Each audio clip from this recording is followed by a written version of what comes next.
Christmas with the Savages, Chapter 4, The Garden, 22nd of December, and I'm recording this on the 9th of November 1992.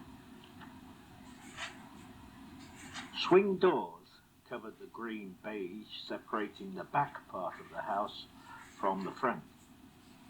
I never made out the full extent of the back regions with the knife rooms and lamp rooms and boot holes and store cupboards, let alone its warren of bedrooms, but I have a distinct recollection of looking in through the kitchen door and seeing meat roasting on a spit, though what turned the spit and how I got there I can't remember. The only passage I was ever sure about was the way to Mrs. Peabody's sitting room. This was one of the cosiest rooms in the house, and we loved to go into it.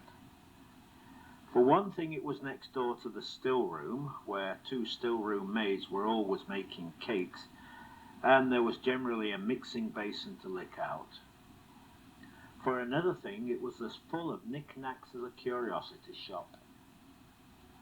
That first morning, I was taken down to it by Peggy and Peter. Rosamond and Harry had gone out riding, and Lionel had slipped away to his mother.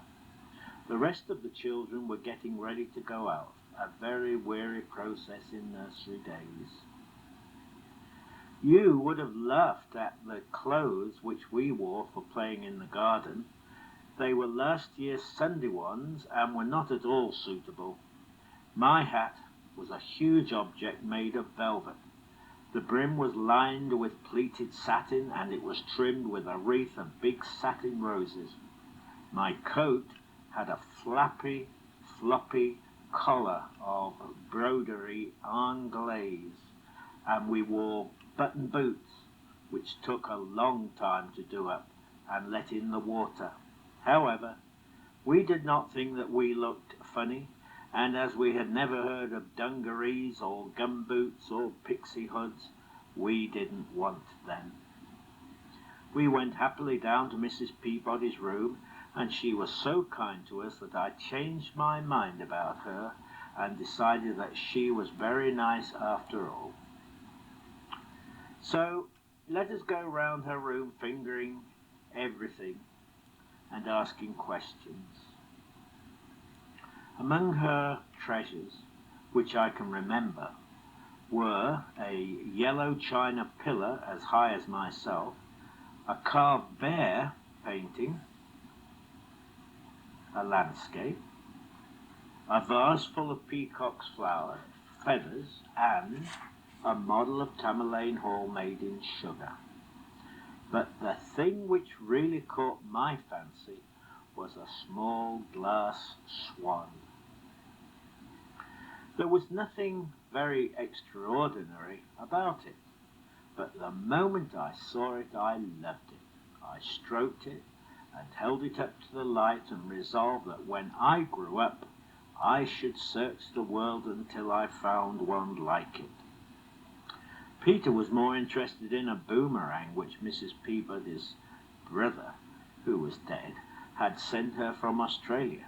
It was just a plain piece of wood with a bend in it, and she told us that the Australian natives threw it at animals and killed them with it. If they failed to hit the animal, the funny shape it was made sent it round and it came back into their hands again. We found this hard to believe, and Peter begged to be allowed to take it into the garden and try.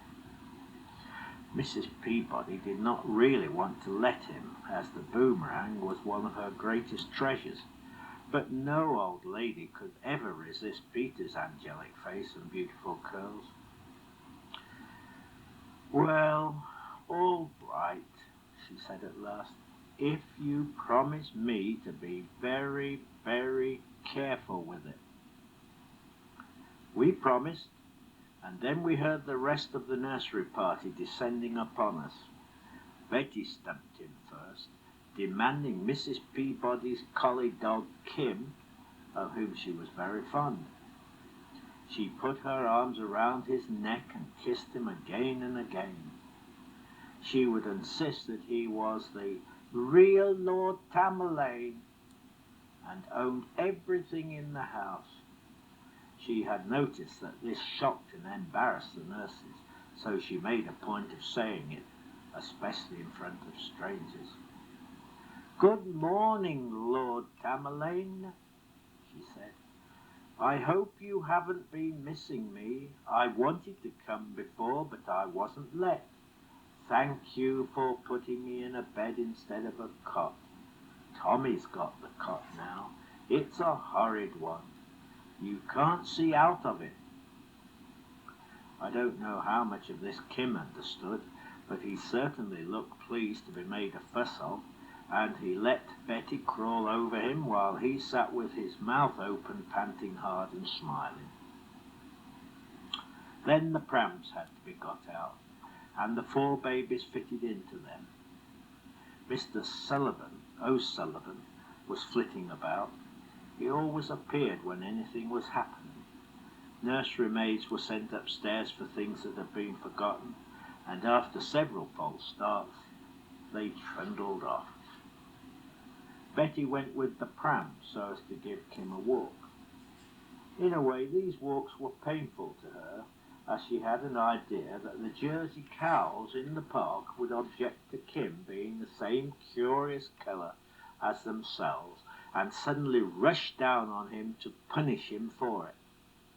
As long as they were in the park, she walked beside him with her hand on his collar to protect him, but it was anxious work for her. We 3 big ones waved till they were out of sight, and then went off to play in the garden. Marguerite was supposed to be looking after us, but she flitted round like a grey ghost, and we took no notice of her whatever. Soon we found that none of us could make the boomerang work, so we laid it on a seat and forgot about it. "Come on," said the Glens, "we'll show you the garden." The garden of Tamerlane Hall had hardly any flower beds in it, but as it was winter that did not matter much. I chiefly remember cedar trees and mown grass. The lawns were wandering away into the distance, and one could hardly tell where the garden ended and where the park and woods began. The Glens took me a tour of the objects of interest, starting with a sundial, which was so complicated that we could not imagine how it worked. Then we visited the large stone lions that lurked in the shrubbery. Peggy said that they used to be on either side of the entry gate, but horses shied at them, so they had been taken down and hidden away where people seldom went, and horses never. They looked so sad that we put a handful of leaves in their stone mouths. Then we went to the grotto, where we felt rather nervous, as the roof was unsafe, and we were only supposed to go into it occasionally. It was a darkish underground room, decorated with shells arranged in patterns. Thousands of shells must have been used, and I should have liked to stay and have a really good look at it, only we were afraid to stop at it long because of the roof. Peter even said he thought he saw it wobbling. "You wonder why anyone should bother to make it," said Peggy as we came away. She was not romantic. "Oh, but it's lovely," I said, "and perhaps there's a mystery to it." "Mr. O'Sullivan says that it's a mystery how it's stayed up as long as it has," said Peter. On we went to the rubbish heap, which was one of the biggest and best rubbish heaps that I have ever had the good fortune to play on. In the middle was a life-size statue of a Greek god, who looked very cold standing there with arms outstretched above the dead leaves and decaying cabbage stalks. "Why is he here?" I asked. "Oh, don't you know?" said Peter. "You've got to have one in a rubbish heap. Just got to." He turned suddenly to Peggy. Isn't that the corner where you have your secret place? Peggy and Lionel had a very irritating habit of making secret places and then whispering about them. The rest of the children tried hard to discover where they were, but they never could, because whenever they guessed right, the secret place was at once moved to somewhere else. Peter had had so many secret places, Peggy had had so many secret places, that she could not quite remember if that particular corner of the rubbish heap was one or not. "No, of course it isn't," she said crossly. Peter picked up a broken biscuit tin and looked inside. There were 2 old cartridges in it. "It is! It is!" he cried. Peggy became very bothered. She did not care about it herself, but she knew that Lionel would be furious if she gave anything away. "You're only a little squit," she said. "Squitty, squitty, squitty." I'm not, shouted Peter, his angel face contorted with rage, and he rushed at her. Peggy was much bigger than he was, and she pushed him off easily. She was not quarrelsome by nature, and as Peter had entirely forgotten about the secret place, she said peaceably, "Let's go and look at the drawbridge." In one place, the garden was divided from the park by a sunk fence, which could be crossed by a plank which swung out from the wall on a hinge. We agreed to play at sieges, which was the game that was always played on it, but Peggy said, "Don't let's be cavaliers and roundheads. Let's be the children in Nana's last place." Peter and I gladly agreed to this, and we played happily at sieges for some time, even Marguerite being invited to join so as to make the sides even, though I don't think she at all understood what the game was about. Presently Peter said, "There's Grandpapa." We all stopped playing and stood and stared at a little procession coming slowly along one of the paths. In front walked a fox terrier. Then came an old man in a bowler hat, leaning forward as he pulled the long handle of the bath chair behind him. The bath chair was pushed from the back by a hospital nurse in a bonnet and cape, and in it was a bundle of rugs, and a coat, and a cloth cap, and I suppose a face, only I didn't really notice it. The procession stopped when it came up to us, and the old man who was pulling the chair seemed glad to straighten his back and stand upright. We talked a little to him and to the nurse, and a lot to the dog, who was called Pincher, which used to be a common name for dogs, although it has now gone out of fashion. When the procession had moved on again, I asked, "Which was Grandpapa?" "I am not quite sure if he was there," said Peter. "Of course he was, silly," said Peggy. "Do you think Pincher would have come out for a walk by himself?" "Oh, well, he may have been under those rugs," said Peter. "It doesn't matter anyway." I expect Lord Tamerlane was really quite easy to see, but we weren't interested in him, and so we hadn't bothered to look. Stable clock struck 3/4, and we went back towards the house because at 12 o'clock we were always made to lie on our beds for an hour. It was known as resting, but I think the people who chiefly rested were the nurses. We were too old to sleep, and we weren't allowed to read, and the boredom for us children was really much more exhausting than ordinary play.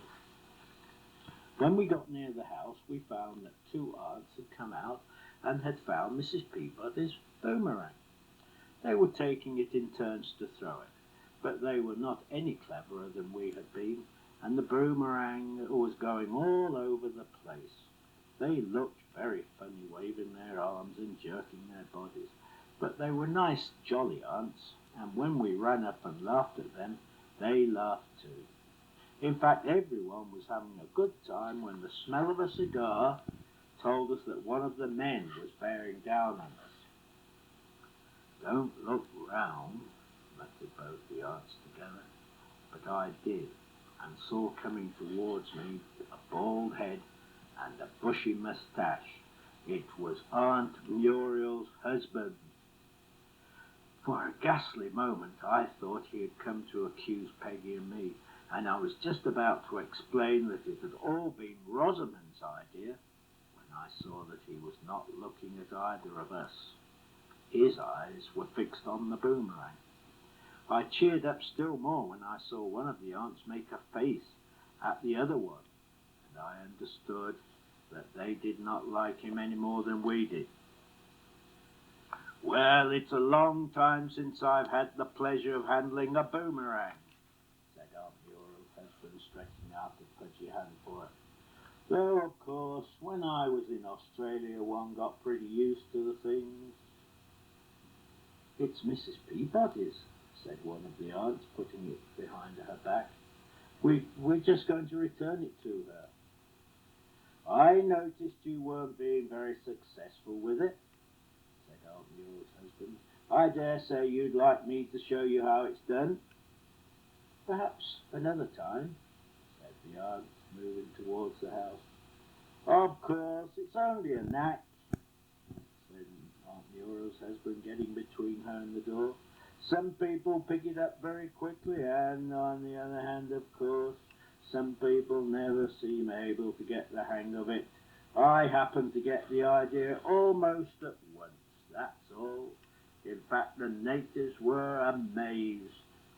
First time I ever threw one was at a laughing jackass. As a matter of fact, that's a very amusing story. Did I ever tell you that story? Yes, said the aunt rather rudely, I thought. You have. Well, since you all seem interested in boomerangs, he went on, suddenly pulling it from her hand, I don't mind showing you just how it's done. Of course, I haven't practiced for years, but once you've got the knack, you never absolutely lose it. Can the young idea see? I don't suppose really they'll pick it up. White people don't often. But they may as well learn the right way of doing it. Now it's a question of wrist, how you flick your wrist. They say there's a special shape of bone needed, but I don't know about that. Well, what is it? Peter was standing right in front of him and stammered. Do you think you ought to throw it? It's Mrs. Peabody's, and she told us to take great care of it. Aunt Muriel's husband laughed a loud haw-haw. Don't worry, he said. I shouldn't suppose there are 5 other men now in England who have handled boomerangs as much as me. All you have to do is jerk it with the special native flick of the wrist, and it flies in a circle and comes safely back again into your own hand. A window in the house was open, and we saw Mrs. Peabody looking out. He nodded to her, and then flung the boomerang from him with great force. It whizzed through the air with the most desperate straightness, and crashed into the trunk of a cedar tree, smashed into smithereens. Crumbs, said Peter.